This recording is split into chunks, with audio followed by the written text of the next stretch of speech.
자, 폭스바겐이 월드 프리미어로 공개한 ID.7입니다. 자, ID 시리즈 중에서는 최초의 세단인 모델이고요. 이 ID 모델들의 이제 플래그십 역할을 한다고 합니다. 완전히 새로운 고효율 전기 모터가 들어간 게 특징이기도 하고, 이 주행거리가 엄청나게 길어요. 이 WLTP 기준으로 뭐 700km, 600km 이 정도를 보여준다고 합니다. 자, 물론 실제로 나와봐야 더 자세히 알겠지만, 일단 폭스바겐이 새롭게 만들어냈고, 지금 중국에서도 이 주요 회사들이 엄청나게 관심을 갖고 있는 것 같아요. ID.7은 폭스바겐이 새롭게 개발한 고효율 전기 구동계가 탑재된 첫 번째 모델입니다. 새로운 전기 모터의 최고 출력은 286마력이며 주행거리 확보를 위해 공기 역학 성능을 높였고 0.23cd의 공기 저항 계수를 기록했습니다. 덕분에 WLTP 기준으로 700km를 넘게 달리는 것을 목표로 하고 있죠. 에너지 효율에 최적화된 모델로 충전 속도, 충전 용량도 기존의 ID 시리즈보다 훨씬 더 높아졌다고 합니다. ID.7은 올해 유럽과 중국 시장의 판매가 시작되며 북미 시장에는 2024년부터 출시됩니다. 유럽 및 북미 등에 출시되는 모델은 독일 Emden 공장에서 만들어지고 중국 사양은 중국 현지 공장에서 생산될 예정입니다. 자, 얼굴은 그동안 보여줬었던 ID 시리즈와 별반 다르진 않습니다. 다만 공기 역학적인 요소가 상당히 많이 들어가 있는 것 같습니다. 조금 더 맨들맨들해지고 그런 에어 커튼 시스템도 확실히 들어가 있기도 하고요. 공기 저항 개수가 이 테슬라 모델 3 정도 0.23cd 수준이라고 하고, 이 주간 주행 등 이 새로운 얼굴들도 조금 더 강조가 되고 있습니다. 그래서 주간 주행 등도 훨씬 더 두꺼워졌고, 이 엠블럼에 이렇게 환하게 불 들어오는 것도 특징이기도 하고요. IQ 램프, 이 LED 매트릭스 램프도 옆에서 봤을 때 굉장히 좀 예쁘게 꾸며놓은 게 특징이기도 합니다. 전장이 5m 정도 되는 꽤 긴 세단이거든요. 근데 세단이라고 하기에는 차체가 조금 높은 편입니다. 이 전고 자체가 높다기보다는 이 그린하우스는 면적이 굉장히 쿠페처럼 얇게 디자인 되어 있는데, 자, 이 문 시작점들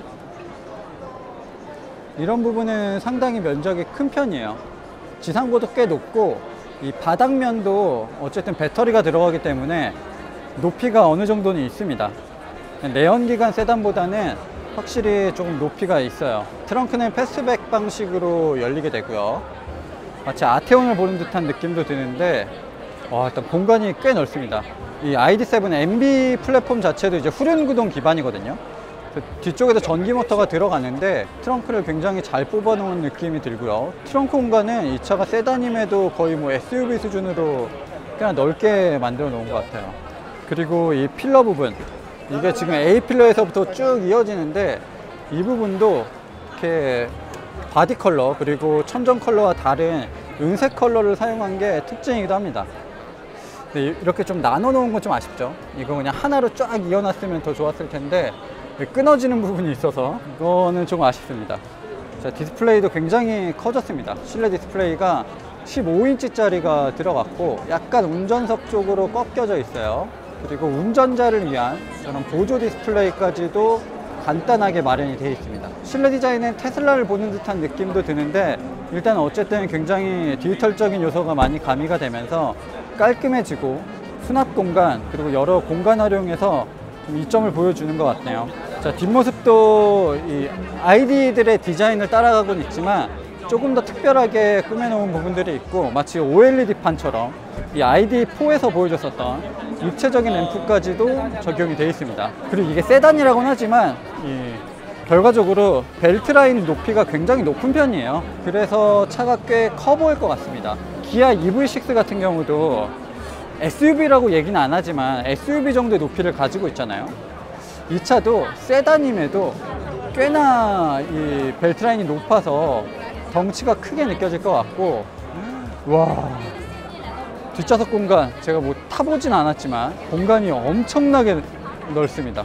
이게 트렁크 공간도 넓었는데 뒷좌석 공간도 굉장히 광활하게 되어 있고, 이 등받이 각도도 꽤나 누워 있어서 상당히 편안한 자세가 가능할 것 같아요. ID.7은 국내에도 들여오겠죠. 어쨌든 우리나라에서도 폭스바겐이 전기차 라인업을 좀 확대를 하고 있는데, 일단 실용성적인 측면에서 세단임에도 굉장히 좋은 점수를 받을 수 있을 것 같고, 자, 그리고 일단 주행거리가 엄청 나거든요. 물론 국내에서 테스트를 해봐야 정확한 결과가 나오긴 하겠지만, 그동안의 폭스바겐 모델과는 조금 다르게, 그리고 그동안의 이 유럽 전기차는 다르게 굉장히 수준 높은 주행거리를 보여줄 것 같은 기대감도 듭니다.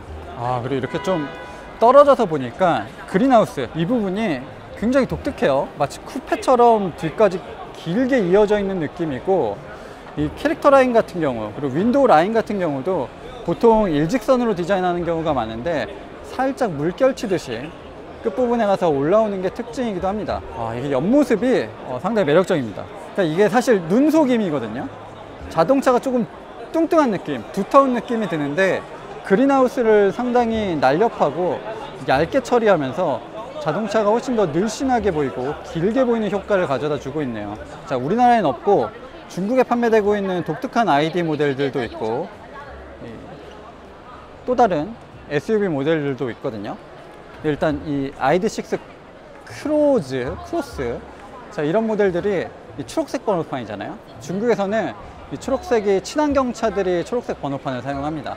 자, ID.6는 ID.4보다는 조금 더 큰 차체를 가지고 있고, 디자인도 사뭇 다릅니다. 테일램프 디자인도 다르고, 이 차는 아마 3열까지도 있을 거거든요. 그러니까 중국이 인구도 많고 약간 대가족들도 많이 사는 것 같아요. 그러다 보니까 이 3열이 있는 자동차들이 꽤 인기를 얻고 있습니다. 예쁜지는 모르겠거든요. 좀 중국 느낌이 많이 나는 디자인을 가지고 있는데 인기가 꽤 많은 것 같더라고요. 중국에서 도로에서 좀 자주 봅니다. 그래서 처음에는 ID.4 비슷한데 ID.4가 아니네 라고 느꼈었는데, 이 차는 굉장히 좁은 이 협소한 3열까지도 가지고 있습니다. 3열이 진짜 너무 좁네. 이게 EV9 같은 경우도 3열을 가지고 있잖아요. 근데 전기차가 이 공간이 엄청나게 넓을 것 같지만 분명히 한계는 보여주고 있고, EV9이 이런 모델들과 이제 중국에서 경쟁을 해야 되는데 과연 어떤 모습을 보여줄 수 있을지 좀 궁금하기도 합니다. 자, 실내는 ID.3, ID.4 이런 모델과 큰 차이를 두고 있지는 않습니다. 이 티구안 올스페이스 있고, 또 MQB 플랫폼으로 만든 테라몬트 이런 차들이 있잖아요. 그 차들이 이제 큰 차이를 두고 있지 않은데, 이 ID.6 같은 경우도 사실 ID.7 이번에 공개된 모델은 여러 가지가 많이 다르고 새로운 모습들을 보여줬는데, 이 ID.6는 ID.3, ID.4와 큰 차이를 두고 있지는 않습니다. 그냥 크기만 늘려놓은 모델인 것 같아요. 여기는 직원들이 뭔가 방송을 많이 해, 신기하게. 우리나라는 뭐 폭스바겐 직원이다, 뭐 아우디 직원이다 그러면 이제 일을 더 열심히 할 텐데, 여기는 그런 직원들이 방송을 엄청 합니다. 자, ID.7의 또 독특한 점 중에 하나가, 이 주로 중국에서 공개되고 있는 신차들이 미쉐린의 전기차 전용 타이어가 끼워져 있었는데, ID.7 같은 경우는 벤투스 S1 에보3 EV 타이어가 끼워져 있습니다. 한국 타이어가 끼워져 있는 게 특징이기도 하고요. 이제 아테온이다, 페이턴이다 이런 얘기들이 좀 있는데 그 자리를 꿰찰 수 있을지 궁금하네요.